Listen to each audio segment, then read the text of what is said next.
Y bueno, no sé quién se encargó de los efectos especiales, pero me pareció genial eso de inundar la autopista norte para que los que veníamos de Bogotá tuviéramos que venir a pie o en canoa.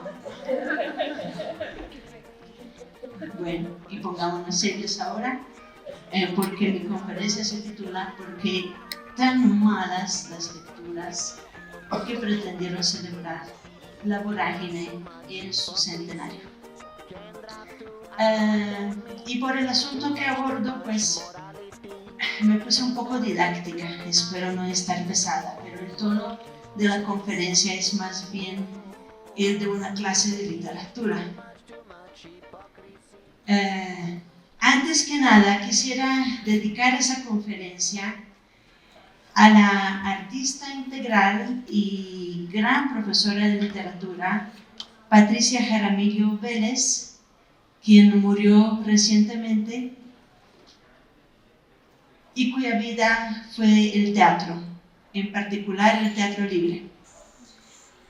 Me permito aquí una breve evocación de su figura porque siento que la desaparición de esta gran persona y personalidad coincide además con el ocaso de todo un perfil de docente de literatura, especie rara, amenazada desde hace décadas por la extinción. Si tuviera yo que atrapar en una sola palabra el espíritu de mi profesora de la maestría que cursé unos 20 años atrás en el Instituto Caricuervo, esa palabra sería sin duda autenticidad, virtud que escasea en nuestro presente mediocre y cuya falta desmejora y banaliza las clases de literatura, dictadas ahora en su mayoría por una clase de administrativos, que de profesores de literatura tienen el nombre, pero no el alma. Empapados de la corrección política del día, que actualizan automáticamente, como se actualiza el antivirus en el computador, esos ejecutivos que se agotan en su cargo quedan despistados, perplejos, ante el reino de autenticidad que es y siempre ha sido el territorio por excelencia de la literatura. Ad portas quedan, pero sin poder entrar a ver y entender, sin tener siquiera la curiosidad de asomarse a ver qué hay dentro. Quedan en una clase de postración suficiente para la cual en rumano tenemos un dicho genial de la sabiduría popular que traducido vendría a ser algo así como quedarse como el buey ante el portón nuevo, es decir, ante lo desconocido, lo novedoso, lo sorprendente, creador, singular, que rompe la rutina bovina y que también es parte de lo que se entiende por lo verdaderamente auténtico. Conocía de sobra mi maestra este estereotipo humano, esta clase de hombres sin atributos, producto de la burocracia y de la corrección política, que no dejan lugar para el pensamiento crítico y personal, ese engendro de la banalidad del mal, de la que habla Hannah Arendt, lectura que yo hice por primera vez por recomendación de mi inolvidable profesora. Y no perdí a ella ocasión para fustigar ese mal contemporáneo, con su humor crítico muy particular, con el que un día, entre risas y carcajadas, un día lejano, me enteró abruptamente, como si de un chisme se tratara, medio en chiste, de que le habían detectado un cáncer. Al sorprender en mi rostro la aflicción que yo no supe disimular, me consoló al instante con unas palabras que no olvido, porque allá está pintada mi maestra.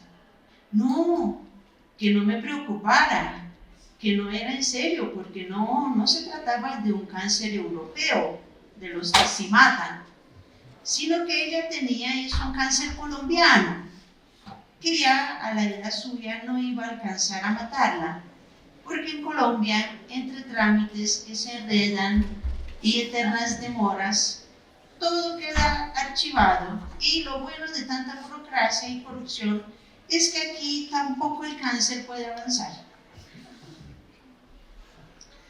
Resulta que, hablándoles de mi profesora querida, al mismo tiempo estuve trazando con líneas gruesas el contexto en el que una gran parte de la crítica literaria y de la academia proponen este año, cuando se celebran los 100 años de la vorágine, unas lecturas totalmente desacertadas, desangeladas, decepcionantes.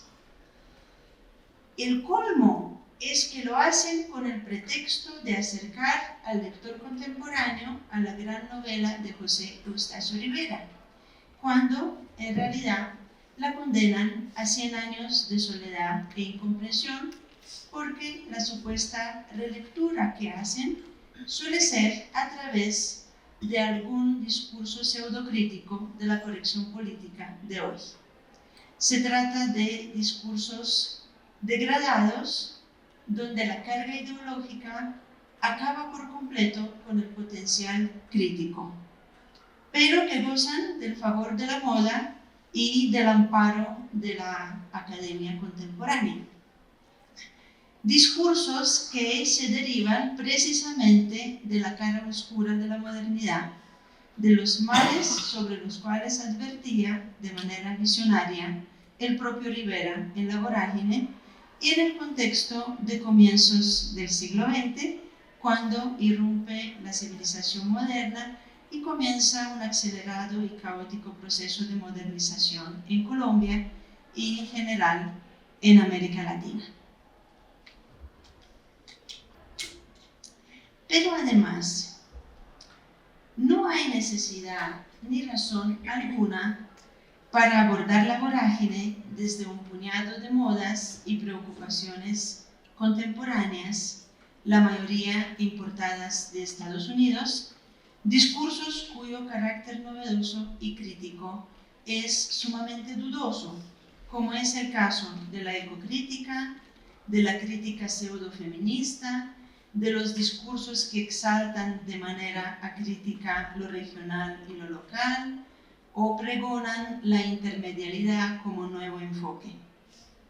Porque, de todos modos, la gran novela de Rivera nos concierne directamente y sigue interpelando con fuerza al lector contemporáneo que la aborda de primera mano, sin mediaciones ni prejuicios, lo cual es apenas natural porque sus perspicaces críticas se refieren, en el fondo, a un mismo fenómeno del que hoy estamos viviendo la fase más aguda, incluso paroxística, y que Rivera había evaluado en una fase incipiente, cuando los males que denuncia se estaban apenas gestando. Lo que más se parece en el mundo contemporáneo a la Colombia de hace 100 años es la Colombia actual, cuyo contexto no es igual, pero tampoco del todo ajeno al contexto de Rivera. Entonces, lo único que hace falta es volver a leer la obra sin anteojos, como los buenos lectores. El problema es que los contemporáneos somos cada vez peores lectores de literatura, lo cual tiene todo que ver con la vida moderna y la exacerbación de sus excesos y sus reduccionismos en la contemporaneidad, que algunos pensadores de hoy llaman hipermodernidad. Sin embargo, su cara oscura la habían vislumbrado ya Baudelaire y los poetas malditos, y aquí en América Latina, Rivera y Quiroga, entre otros. Resulta entonces que los contemporáneos somos cada vez más impermeables de cara al otro, más incapaces de aprender de la experiencia ajena, asimilándola como propia. Un fenómeno sobre el cual alertó Walter Benjamin ya desde comienzos del siglo XX y que ahora estamos viviendo de forma ya monstruosa, aberrante.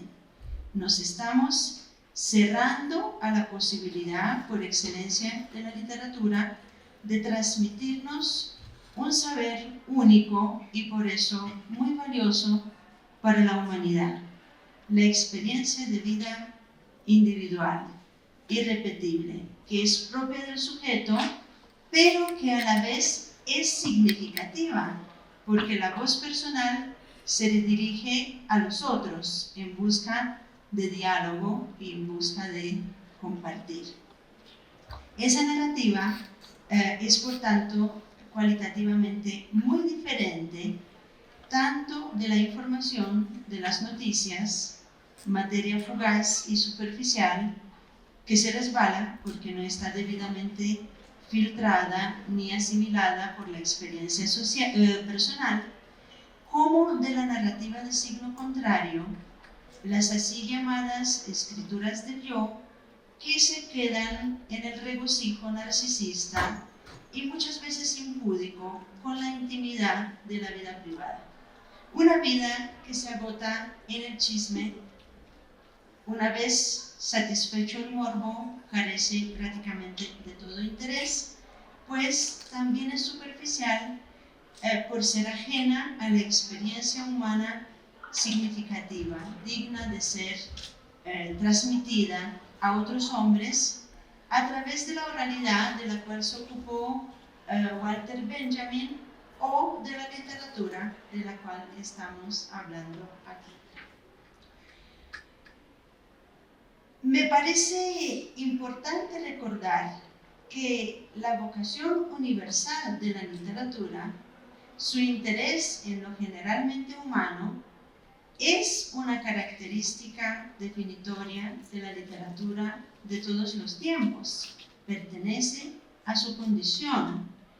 No se trata únicamente de la literatura de la modernidad y de la visión del mundo moderna, asunto que en nuestro continente plantean, por ejemplo, los ensayos ya clásicos de teoría literaria de Alfonso Reyes, esto sobre literatura impureza y literatura ancilar.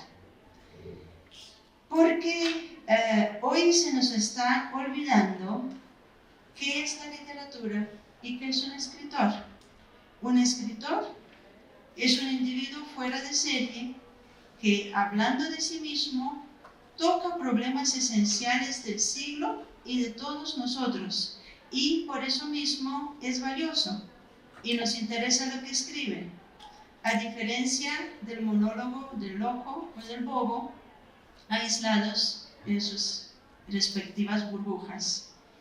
Es de esa forma como entran las problemáticas sociales e históricas en la literatura, a través de la mediación de un sujeto de genio. En ese contexto nacional y global, La vorágine de Rivera no se leyó como la obra literaria que es, que crea sentido a través de su forma artística. Las lecturas literales la ignoran y por consecuencia confunden el libro con un documento o un testimonio. Véanse las numerosas y muy de moda lecturas de antropólogos, historiadores, estudiosos que trabajan con los presupuestos actuales pobrísimos de los estudios culturales. Bueno, pero además ignoran el género literario al que pertenece la obra, la novela y sus particularidades genéricas. Es decir, de forma completamente paradójica, mientras más le cargan a la denuncia social, ignoran precisamente el puente, el eslabón que comunica la obra con la realidad histórica la sociedad y la cultura, que es el género literario. Todo esto habla del mal de la literalidad y de la crisis del sentido que estamos viviendo en medio de una pérdida de espiritualidad sin precedente, acompañada por una estrechez preocupante del horizonte cultural y de nuestra humanidad. Desde luego, crisis también del pensamiento crítico, de la autenticidad y, en últimas, para quienes nos dedicamos a los estudios literarios, crisis identitaria, mientras proliferan cada vez más autoritarios los discursos de moda, políticamente correctos, orientados hacia lo conveniente y lo productivo. Pues, ¿en qué quedan hoy la misión del profesor de literatura, la enseñanza misma de la literatura, la clase de literatura? ¿Qué suerte de competencias y a qué nombre de valores pretenden desplazarlas? Ahora, para acercarse más al análisis de la obra, resulta muy revelador enfocar y aclarar los aspectos centrales que, a mi modo de ver, dan pie a graves malentendidos, a interpretaciones ilegítimas que distorsionan el sentido de la novela de Rivera. Estos se relacionan sobre todo con el perfil del protagonista novelesco, su estatuto de poeta y su relación con el autor. Segundo, con la unidad de sentido que constituye el espacio-tiempo de la novela, cronotopo, como le dice Bakhtin, es decir, la selva en la historia y a través de su relación profunda con el protagonista. Y, por último, con el pacto de lectura novelesco, siendo que la novela asimila todos los demás géneros literarios relevantes de la época, sintonizados con el espíritu de su tiempo, y por lo tanto también ficcionaliza y reelabora sus respectivos pactos de lectura. Esos últimos aspectos los he planteado en mi artículo El año de los voraginólogos o de la autenticidad extraviada en la selva, y por esa razón los omitiré ahora. Me dedicaré entonces aquí a tratar asuntos de orden más general, relacionados con el estatuto de obra literaria de la vorágine, con su forma artística y su condición novelesca, para concretar al final unos aspectos clave del protagonista novelesco, que es Arturo Cova. Bueno, entonces vamos a ir por partes. ¿Qué implica ignorar la forma artística y a qué clase de despistes lleva a la hora de la interpretación? Lo primero que debe quedar claro es que la forma artística no es solo cuerpo, sino también alma. El alma y las formas es el título de un ensayo fundamental de teoría literaria de Lukács. La forma artística no es el cuerpo de un zombi, no es un envoltorio vacío, sino que interpreta y reevalúa, es decir, valga la redundancia, da forma desde su presente a un contenido axiológico humanamente significativo. En palabras de Bakhtin, que distingue entre la forma arquitectónica y la forma composicional, la forma artística organiza tanto el contenido como el material verbal, y por esa razón no se puede analizar correctamente solo su estrato más superficial y visible, que depende del primero, más profundo. Y nos sobra insistir en que el contenido evaluado por la literatura no es cualquier contenido geográfico, botánico o sociológico, sino una realidad significativa que es producto de la experiencia humana, es decir, ya ha sido elaborada por el hombre y la sociedad a que éste pertenece. Pero en nuestra época de culto desmedido y acrítico, verdadera idolatría a la particularidad y a la diferencia, doblada por la fobia a lo general, a lo cosmopolita, parece olvidarse que si bien la forma artística vuelve palpable, tangible, concreto este contenido de orden general, que en el arte habla tanto al intelecto como a los sentidos, la literatura desde siempre le ha apuntado a lo universal, a lo trascendente en ese sentido. No por eso debemos desconfiar automáticamente de toda obra literaria, sospechando que siempre se trata de una visión hegemónica, oficialista, imperialista, eurocéntrica y antropocéntrica y más.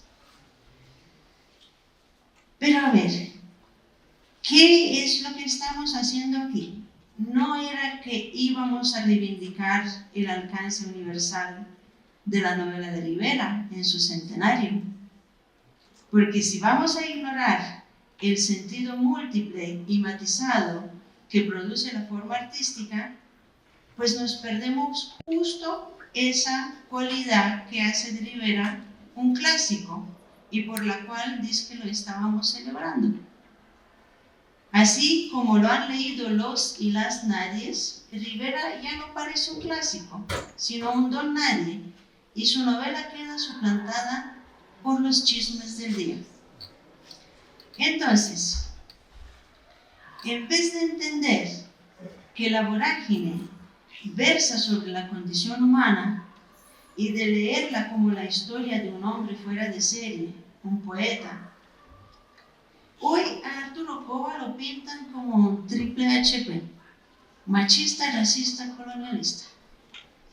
Y ya no se entiende que Cova arranca en la vida movido por unas aspiraciones inicialmente muy altas, ambiciosas y, eso sí, algo abstractas y convencionales, como a muchos de nosotros lectores creo que nos ha ocurrido, guiado por ideales que va ajustando y aterrizando conforme a su experiencia de vida. Le preocupa vivir plenamente, realizarse como ser humano. Está en la búsqueda de sentido de la existencia, en el amor, o como poeta, o como hacendado, o como ser social, o como colombiano, como voz y conciencia de los atropellados, lo cual lo hace volver a considerar su misión de escritor. Ahora, más que poeta, se siente novelista, es decir, un escritor más comprometido, con mayor sensibilidad social. Pero la casi totalidad de la crítica de ese centenario, en vez de entender y sentir empatía con toda esa búsqueda personal, repite como por consigna que Arturo Cova es despreciable, que está loco, que es un flojo, el primero que sucumbe al delirio y al ataque de nervios, siendo que presume de fuerte y dominador, que es un prepotente ridículo, por tanto un payaso que pretende ser lo que no es decir, un hombre inauténtico. Es más, según las jergas de hoy, Cova es imperialista y colonialista, un irresponsable efectivamente que trata mal a las mujeres, y un hombre ruin, blanco y heterosexual, que supuestamente se regocija con la muerte de los indígenas tragados por los remolinos del río. Pero a ver, ¿qué estamos leyendo? ¿La novela de Rivera o un novelón de nuestras propias obsesiones y de nuestra propia mediocridad? ¿Qué ocurre cuando no se tiene conciencia de que la forma artística existe y además no se puede reducir a su vertiente material, superficial, pues que lo estético se ve confundido con un adorno ajeno a la problemática histórica y social, con un accesorio cuya importancia palidece ante las urgencias de la agenda social y política, es decir, ante los problemas verdaderamente serios. La literatura se ve entonces convertida en un juego de niños o de adultos ociosos. Por eso hoy lo más común es que cuando uno recalca la importancia fundamental de la forma artística para la producción de sentido en una obra literaria y por tanto para su interpretación, y critica las lecturas literales, los planteamientos temáticos que leen las obras literarias como si fuesen documentos, pues no tardan en preguntarle si entonces es que no le parece importante la denuncia social de Rivera sobre el genocidio y la explotación en las caucherías. Es decir, ya no se entiende que la denuncia y la crítica social en una obra literaria se ejercen precisamente a través de la forma artística y que esta, en una obra auténtica, nunca es una forma vacía, gratuita, sino que siempre evalúa un contenido humano, por tanto histórico, social. Por eso, la obra literaria trata de la problemática álgida de su presente, pero la filtra a través del genio personal, sorteando así con éxito las banalidades de la época, los lugares comunes en los que caen la mayoría de los discursos planos más convencionales, perecederos. Igualmente, por eso, no hay verdadero replanteamiento crítico en ese centenario, porque si en vez de leer la vorágine como un contenido botánico zoológico, se le lee ahora como un contenido social ecológico, en vez de libro de la selva, libro de denuncia social, pues en realidad poco o nada cambia la recepción de la obra de Rivera. Ahora bien, si la forma tiene también alma, es clave reconocer que este alma existe en el tiempo, es decir, tiene carácter histórico. De hecho, esta ha sido la piedra de toque de los modernos. Igual que los demás valores, lo bello no es eterno, ni pertenece exclusivamente a la antigüedad, sino que surge de una reacción genuina y personal ante el presente. Lo aclara Baudelaire en su ensayo Un pintor de la vida moderna, donde habla de la frescura y la avidez de esponja con la cual el moderno capta su realidad contemporánea, a la que encuentra valiosa y la mira con el asombro del niño para quien el mundo está nuevo y conserva intacto su interés y su poder de seducción, tanto sensorial como intelectual. Es el asombro del que también habla Tomás González en un extraordinario ensayo que da título a todo un volumen. El asombro contrario a la repetición que corroe, embota, y que es diferente también del asombro artificioso de lo espectacular para divertir y combatir el aburrimiento, el tedio, sucedáneos en el mundo del show, del auténtico asombro. Esa mirada que valora su presente y reacciona ante él de primera mano, libre de prejuicios, de modelos, de cánones y de fórmulas, es la mirada del auténtico artista. es lo que permite al hombre ser original, ser uno mismo, ser creador y no seguidor o epígono. Cada época tiene su porte, su mirada y su gesto, dice Baudelaire. Y es por eso que todo valor y todo sentido depende de su contexto. No se le puede medir o entender ni con los cánones de ayer, como decía Baudelaire, ni aún menos con los cánones y protocolos de lo que hoy se considera políticamente correcto, añade humildemente servidora desde el mediocre presente. Por tanto, es un craso error plantear que Arturo Cova es ridículo por ser un poco de otro mundo y estar siempre fuera de lugar, porque así nos suenan hoy sus palabras, que es prepotente porque tiene ideales altos y aspira a realizarse plenamente como ser humano, olvidando su condición de poeta y también de colombiano de otra época. Ahora bien, ¿qué se pierde de vista cuando se pasa por alto el género novelesco al que pertenece la vorágine? La novela es el género moderno y por tanto histórico por excelencia, que se escribe, como decía Bakhtin, en la zona de contacto con el presente inacabado, en permanente devenir, en permanente fluir.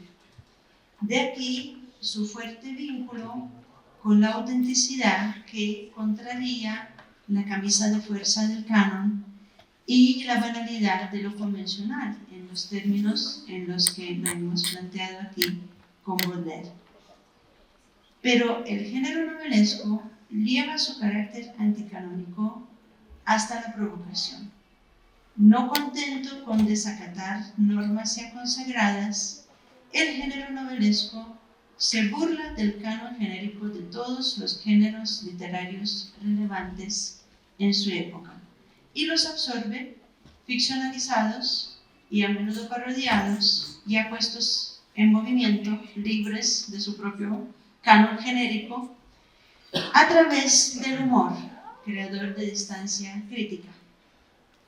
Esta es la explicación de la ironía que percibe el lector frente a una visión poética ya estancada y convencional de un romanticismo banal que en la novela claramente se deja atrás, pero no por participar de ciertos gestos que son de la época, el protagonista se convierte en un ridículo a secas. Tampoco se puede olvidar su evolución como escritor, que deja atrás las formas fijas de la poesía y, con su opción por la novela, le apuesta a un nuevo lirismo en prosa. El olvido de las características propias definitorias de la novela lleva a malentender los tres aspectos centrales cuyo análisis en parte ya hemos tocado un poco. Lo recuerdo aquí: la figura de Arturo Cova como protagonista novelesco, el cronotopo en relación con el protagonista y el pacto de lectura, las reglas del juego que nos propone la obra a los lectores que aceptamos el contrato y decidimos seguir leyendo. Pero aquí, bueno, trataremos de redondear para concluir solamente sobre el primer aspecto. El protagonista novelesco. El protagonista novelesco nunca es idealizado. No tiene sentido reprocharle, como varios críticos de hoy, de los que leen con los protocolos de conducta correcta en la mano, que no es un ser perfecto. Ninguno de nosotros lo somos. O mejor dicho, que no es políticamente correcto, ningún personaje literario lo es. El protagonista novelesco es un contemporáneo, es decir, un hombre de su presente, con sus virtudes y sus defectos, pero no suele ser un tipo banal, del montón, que no vale la pena, y por lo general, siendo un ente ficticio, comparte con el autor lo fundamental de su perfil axiológico. Por eso, a menudo se le puede percibir como un alter ego del escritor, con más razón aún si el propio protagonista de la novela es un poeta como Arturo Cova. Entonces, así las cosas, resulta paradójico e inconsecuente fabricar para el centenario un Arturo Cova despreciable, protagonista de la novela de Rivera, Hombre de Genio. La mayoría de las lecturas que proponen un Cova machista, sin virtud ni interés alguno, se ven abocadas a un callejón sin salida. No pueden explicar cómo puede ser entonces La Vorágine una gran novela y su autor un clásico. En la edición conmemorativa preparada por la Universidad Nacional, los académicos oscilan entre confundir a Arturo Cova con Rivera o al contrario considerar que nada tiene que ver el uno con el otro. Posiciones encontradas pero igualmente erróneas. Algunos autores se ven urgidos por improvisar un Rivera que sea todo lo contrario de su protagonista, del que se burle sin ambajes y al que censure como un personaje funable. De todas estas hipótesis disparatadas que se hunden más y más en el ridículo, a medida que tratan vanamente de explicar lo que definitivamente no cuadra, la propuesta que más lejos llega en ese sentido nos descubre la posibilidad no documentada de un Rivera homosexual que escribe La Vorágine precisamente para fustigar con ironías el machismo de Arturo Cova. Desde el culto a la mediocridad y a la banalidad impuesto por la moda que idolatra el bajo perfil, la vulgaridad, la falsa sensibilidad, la sensiblería y el victimismo, ya no se puede siquiera concebir que alguien pueda ser grande, ya no se entiende siquiera que el protagonista novelesco es un ser excepcional, fuera de lo común, y no un engreído ridículo. Claro está, grande dentro de lo humano, que supone la imperfección.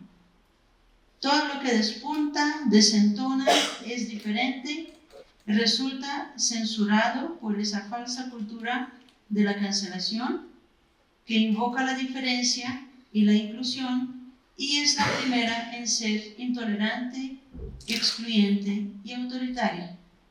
Tener ideales, aspirar a realizarse en la vida como ser humano, se lee ahora como prepotencia, carácter dominador, machista e imperialista del hombre blanco colonialista y toda la sarta de epítetos rituales del ninguneo. También lo pintan como héroe que no aprende nada de todo lo que experimenta. Héroe monolítico, de una pieza, sin dimensión histórica, que no evoluciona, que no cambia a raíz de sus interacciones con el mundo que lo rodea. Pues ese es el típico héroe de la epopeya, pero no es en absoluto el caso de Arturo Cova. Al contrario, se podría decir, entre las muchas lecturas que permite La Vorágine, como toda obra maestra, la historia de Arturo Cova también se puede leer como la historia de un poeta que se vuelve novelista, como ocurre en la literatura más reciente en Los Detectives Salvajes de Roberto Bolaño. En ambos casos, los poetas, todavía demasiado jóvenes, empiezan a escribir bajo el signo del intimismo y del tono confesional que caracterizan el diario, para luego abrirse a medida que van madurando hacia el otro. Historia de un poeta que se vuelve novelista, he dicho, y no de un novelista que se vuelve poeta, como la tratan de interpretar contra viento y marea los académicos que firman la edición de nuestra Facultad de Ciencias Humanas, lanzada con bombos y platillos este año y a la que se le hace una publicidad exagerada y sospechosa, pero que atropella el significado que produce la forma artística y se caracteriza en su totalidad por una total incomprensión de la novela de Rivera. Y eso es lo que pasó también a gran escala en ese centenario. El show mediático no dejó espacio para la lectura crítica, que finalmente es la mejor e incluso, creo yo, la única manera de honrar la memoria de José Eustacio Rivera. La decisión de los editores de la Facultad de Ciencias Humanas de la Universidad Nacional de publicar el borrador y no la última edición revisada por el autor representa un craso error y una arbitrariedad que no se resuelve con su argumentación, la cual definitivamente no se sostiene. Supuestamente recuperan una versión más osada que el autor habría abandonado, intimidado e inducido en el error por las críticas mediocres de la época.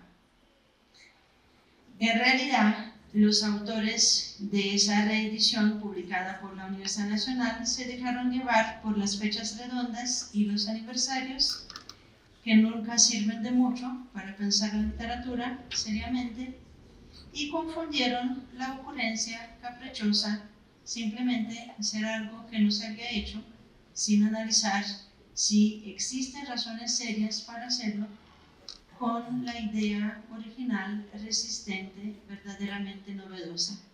Así llegaron a la decisión precipitada de publicar en 2024 la edición de 1924 y no la última revisada por Rivera de 1928, que estropea la simetría de lo obvio y con ella la redondez del centenario.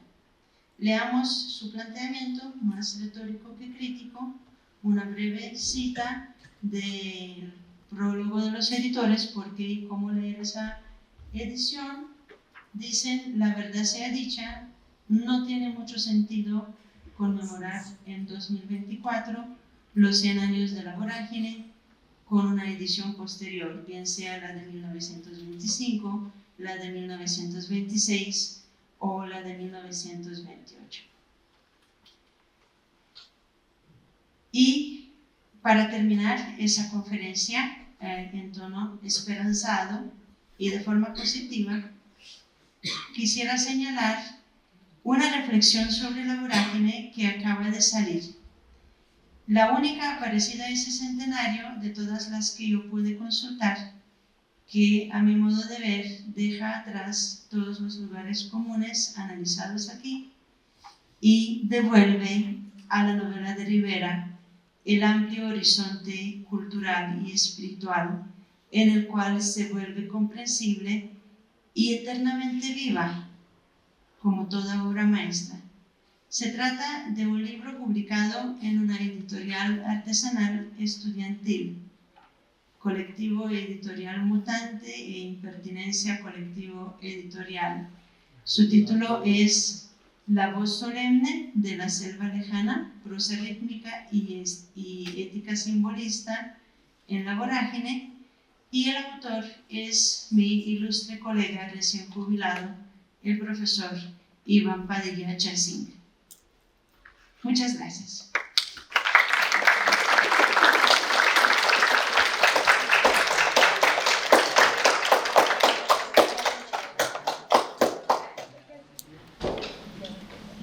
Gracias. Bueno, Diana, en primer lugar quería hacer una precisión, una ilustración, de hecho, del concepto de borrador, que justamente estábamos hablando del borrador hace un momento en la conferencia inaugural que yo di. Una cosa es un borrador y otra cosa es la primera edición de una novela, ¿no? Técnicamente un borrador es un antetexto es decir, una obra que todavía no ha pasado a la imprenta, y en esa medida pues expresa una serie de decisiones que se van tomando, que se van anulando, y ese ha sido el objeto de nuestro trabajo, ¿no? En la exposición acá. Y una primera edición, ¿no? Que por supuesto no es la última voluntad del autor, como todos sabemos, esa quedó en la edición de 1928, pero no quiere decir que no haya sido una voluntad parcial, ¿no? Es decir, una voluntad que se tomó en una decisión que se tomó en 1924 y que luego se fue modificando. No me voy a meter con el tema de que si lo correcto o no lo correcto era publicar la del 28 o la del 24, creo que hay argumentos filológicos para cualquiera de las dos. Evidentemente desde la filología y la crítica textual el argumento correcto es hay que publicar la última voluntad del autor, obviamente.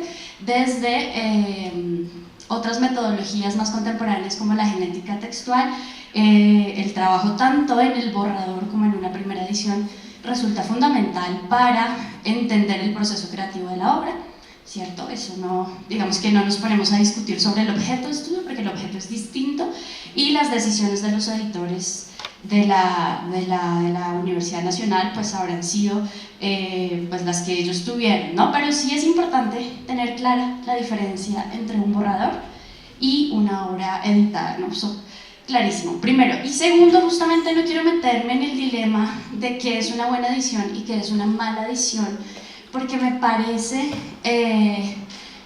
muy problemático meterse en el plano moral, ¿no? A juzgar de manera moralista lo que puede ser una buena edición o un buen artículo crítico. Yo creo que los argumentos tienen que construirse desde la ciencia y no desde la moral, si queremos hacer ciencias sociales, ¿no? Y en esa medida, más allá de preguntarme si crees que es bueno o no es bueno X o Y artículo, o si nos creemos con el poder moral de negarle a los antropólogos o a los sociólogos que lean La Vorágine, me gustaría preguntarte más bien cuál sería tu propuesta, la tuya, tu interpretación, más allá de lo que nos has dicho sobre el cronotopo, sobre que es una novela moderna, sobre que existe la parodia y la ironía, ¿no? Que son realmente temas que se han estudiado en La Vorágine desde que apareció la crítica literaria, ¿no? Es decir, si queremos saber sobre el cronotopo o sobre la ironía, podemos ir a clásicos como Gutiérrez Girardot o a clásicos como Seymour Menton, ¿no? Es decir, no hace falta ser muy creativo para proponer esto como una nueva lectura. Entonces yo sí quisiera que aprovecháramos estos 5 minuticos para que nos dijeras cuál es tu lectura, ¿no? ¿Cuál es tu lectura novedosa y cuál es tu interpretación más allá del juicio de qué es bueno y qué es malo? Muchas gracias.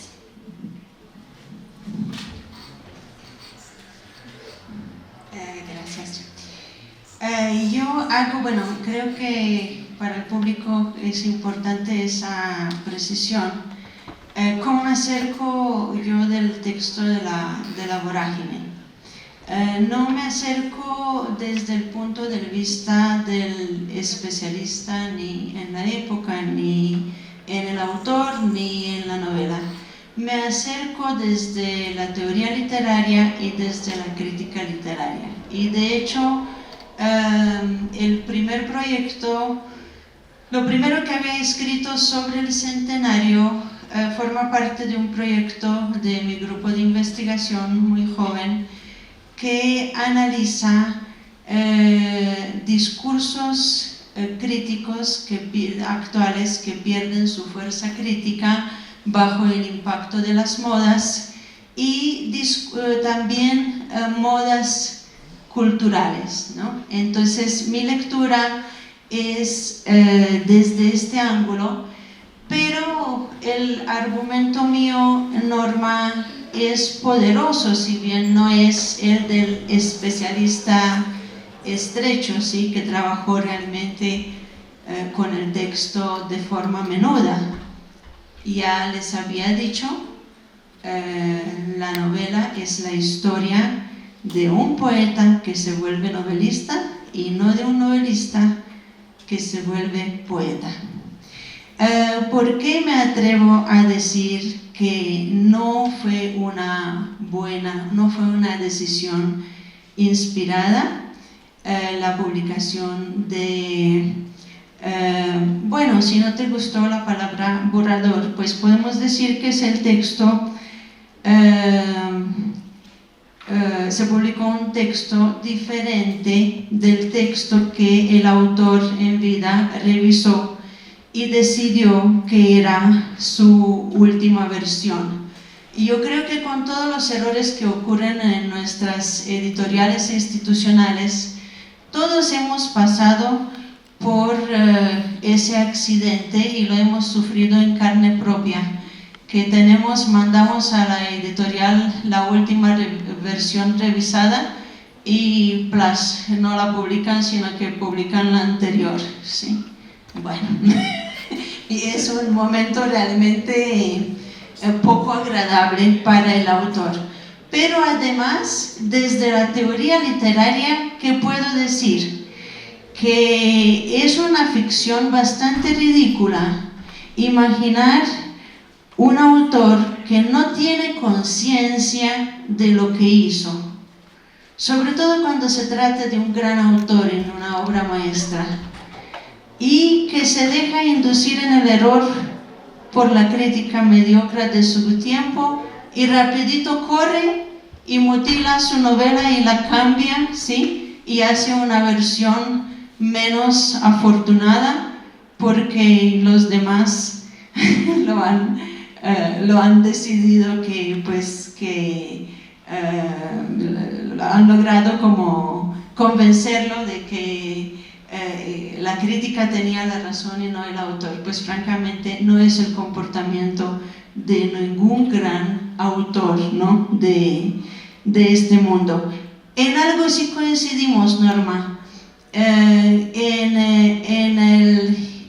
la apreciación de que la lectura de Gutiérrez Girardot sobre la vorágine es buenísima. Y uno dice, bueno, ¿por qué más bien no reeditaron 100.000 veces esa interpretación, ese centenario, ¿no? ¿Tu interpretación? ¿Pero tu interpretación de la obra? Es la segunda pregunta. ¿Cuál sería tu propuesta? Pues mi propuesta, Norma, no puedo desarrollarla ahora porque pues ya no hay tiempo. La puedes leer. Lo que he dicho aquí sobre mi propuesta es que claramente hay que rehabilitar a Arturo Cova porque si no, no vamos a entender más la novela a través de las modas de hoy.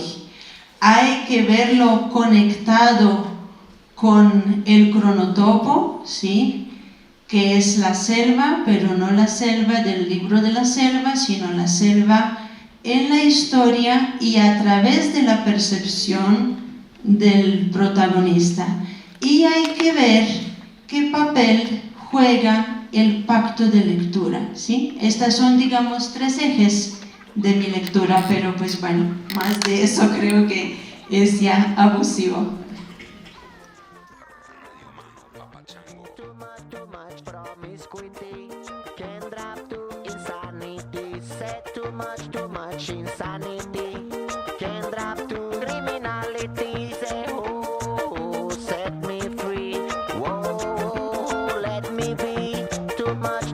Promiscuity can drop to calamity.